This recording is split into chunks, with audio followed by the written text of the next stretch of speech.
Hello everyone.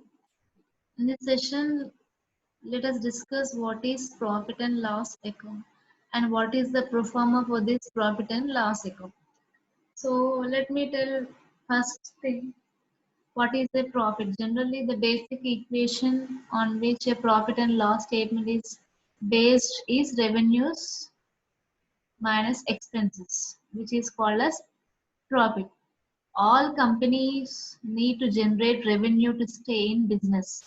Revenues are used to pay expenses, interest payments on debt, and taxes owed to the government. So here, how this profit and loss is going to generate. So here, this profit and loss account is a period statement which is prepared to show the profit or loss incurred by the organization in the year for which it is prepared. It is prepared to disclose the result of operations of all the business transactions during a given period of time.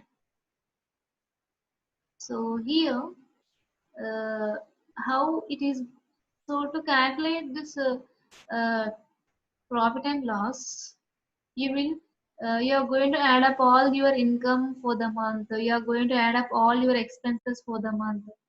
You are going to calculate the difference by subtracting total expenses away from the total income, and the result which you are going to get is profit or loss. Okay.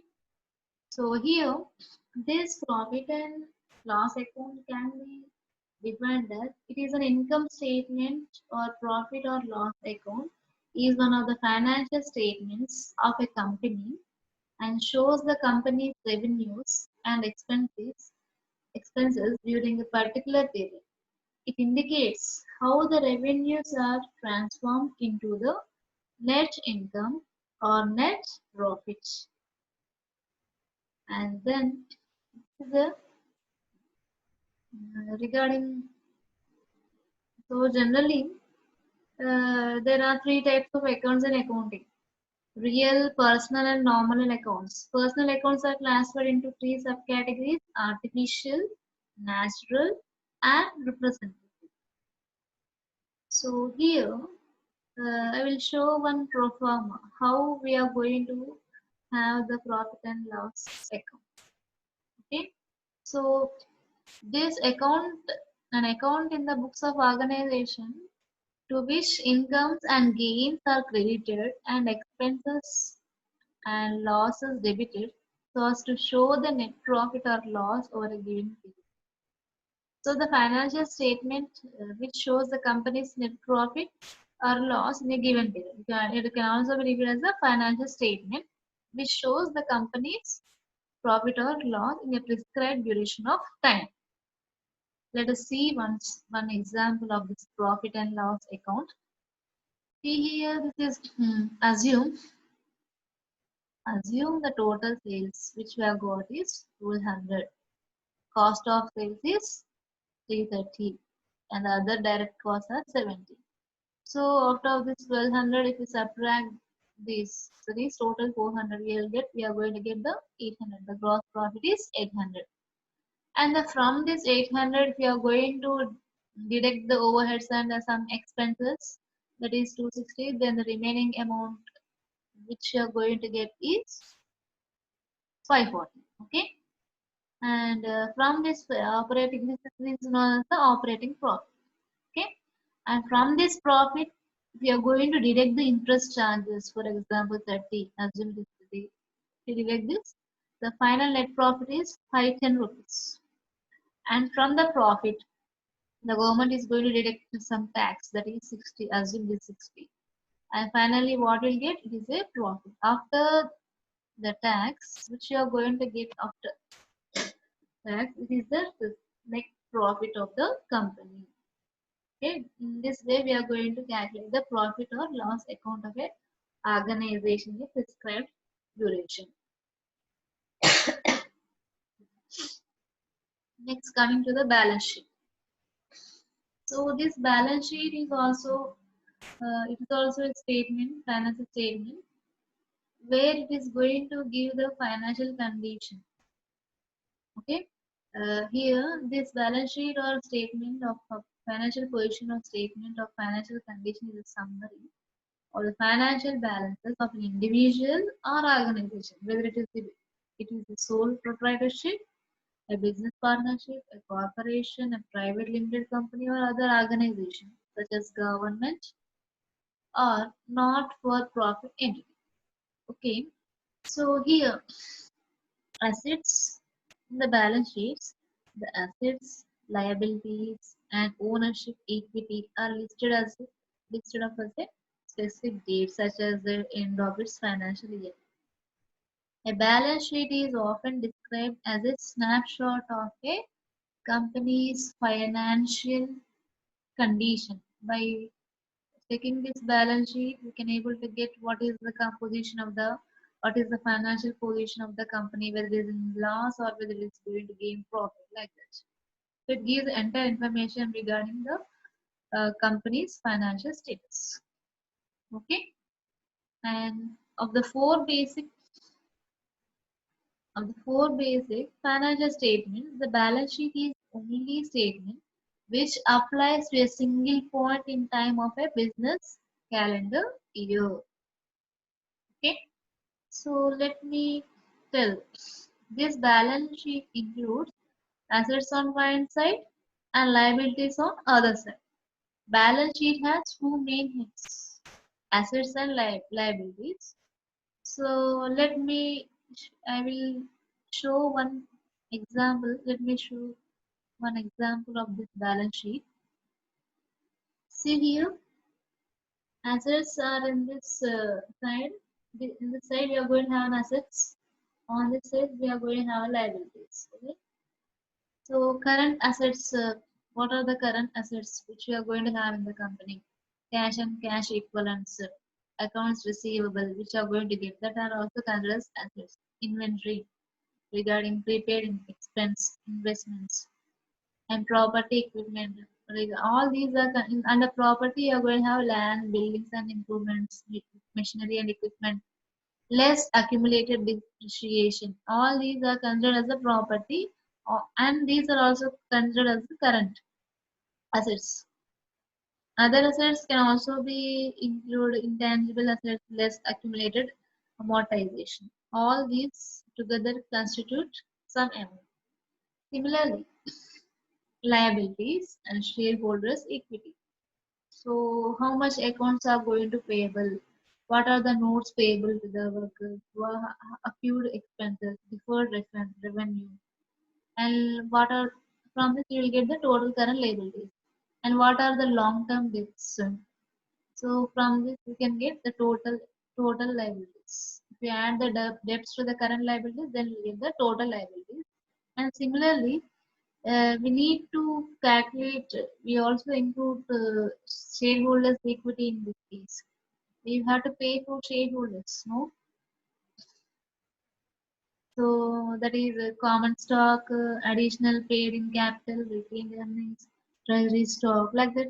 Total liabilities and shareholders together considered as the total liabilities. Okay. So in the balance sheet, we have to get in such a way that assets should be equal to the liabilities. Here, see here, they have balance here. This is the total asset and this is the total liabilities. We have to see in such a way that both should be equal. If liabilities are more than the assets, then the company is going to face the loss. If the liabilities are less than the assets, then the company is going to earn the profits. And then coming to the next topic, our next topic is uh, tax. So generally, we heard the word tax. Like in our daily life, we are going to use the tax in many cases, like land tax, how road tax, vehicle tax, next regarding excise tax, GST, VAT. So like that, it is a common word which we are going to use in our daily life. So let me tell what is the tax. So tax is nothing but it is a compulsory contribution to state revenue levied by the government on workers' income and business profits or added to the cost of some goods, services, and transactions. Higher taxes will dampen consumer spending. Okay. So here in our syllabus we are going to have some taxes. More, for example, I'll tell here. Uh, so we have to pay compulsory tax. So if you are not paying tax, then you are going to undergo some fine. So tax is a compulsory financial charge or some other type of levy imposed upon the taxpayer. That is, who are going nothing but individual or legal entity by a government organization in order to fund government spending and various public expenditures. A failure to pay, along with evasion of or resistance to taxation, is punishable by law. So that's why you have to pay the taxes. So taxes consist of direct or indirect taxes and may be paid in money or as its labor equivalent. The first known taxation took place in ancient Egypt around 3000 to 2800 BC. Most countries have a tax system in place to pay for public, common, or agreed national needs and government functions. Some levy a flat percentage rate of taxation on personal annual income, but most taxes based on annual income amounts. Most countries charge a tax on an individual's income as well as on corporate income. Countries or subunits often also impose wealth taxes, inheritance taxes, estate taxes, gift taxes, property taxes, sales taxes, payroll taxes, or tariffs. So, in economic terms, the taxation transfers wealth from households or businesses to the government. This has effects which can both increase and reduce economic growth and economic welfare. Consequently, taxation is a highly debated topic in the present scenario. So, coming to our topic, so here we are going to have excise tax. So, an excise tax is an indirect tax that is not paid by the customers directly. Instead, the excise tax is imposed on the supplier or the producer, who then includes it in the product price. So, excise taxes are imposed by the federal, state, and local government. So, here this excise tax is going to pay to the paid not it is not paid by the customers. It is imposed on the suppliers or the producers, which the producers this excise taxes rate is going to include the product price. The rates are applicable to excise duty as specified as per the central excise tariff rules at the moment. Excise duty is charged at 12.36 percentage, but it varies based upon the kind of product, based upon different products.